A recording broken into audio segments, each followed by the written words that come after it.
এই মুহূর্তে বাড্ডা থেকে শিক্ষার্থীদের আন্দোলনের খবর জানাতে আমাদের সঙ্গে যোগ দিচ্ছেন সহকর্মী শফিউল আলম সুজন। সুজন, এই মুহূর্তে বাড্ডার পরিস্থিতি আপনি কেমন দেখছেন?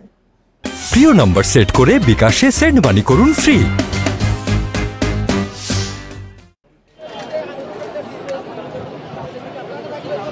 এই মুহূর্তে পরিস্থিতি যদি বলতে চাই, এই মুহূর্তে শিক্ষার্থীরা, যেসব আন্দোলনকারী শিক্ষার্থীরা, তারা কিন্তু আসলে রাস্তায় অবস্থান করছে। রাস্তা বলতে হচ্ছে রামপুরা এবং বাড্ডার যে রাস্তা, সেই বাড্ডার রাস্তায় কিন্তু তারা অবস্থান করছে। একটু আগেও কিন্তু ইস্ট ওয়েস্ট, তারপর হচ্ছে ব্র্যাক ইউনিভার্সিটি, ইম্পেরিয়াল কলেজ সহ বিভিন্ন কলেজ এবং বিশ্ববিদ্যালয়ের শিক্ষার্থীরা ইস্ট ওয়েস্ট ইউনিভার্সিটির সামনে যারা বিক্ষোভ করছিল, এই মুহূর্তে কিন্তু তারা সেই বিক্ষোভটা নিয়ে এসেছে প্রধান সড়কে। সেই প্রধান সড়কটি যদি বলতে চাই, প্রধান সড়কটি হচ্ছে এখন হচ্ছে রামপুরা এবং বাড্ডার যে রাস্তায়, সেইখানে অবস্থান করছে এবং তারা কিন্তু হচ্ছে রাস্তায় অবস্থান করছে। এবং অবস্থান করার সাথে সাথে আপনি একটি কথা জানেন যে অবস্থান করার পাশাপাশি কিন্তু দুই পাশে রাস্তা যখন বন্ধ হয়ে যায়, তখন কিন্তু আসলে একই থেকে যানজটের সৃষ্টি হয়। সেই যানজট সৃষ্টি হয়েছে এবং একই সাথে তারা কিন্তু সামনের দিকে আগাচ্ছে, আমরা দেখতে পাচ্ছি।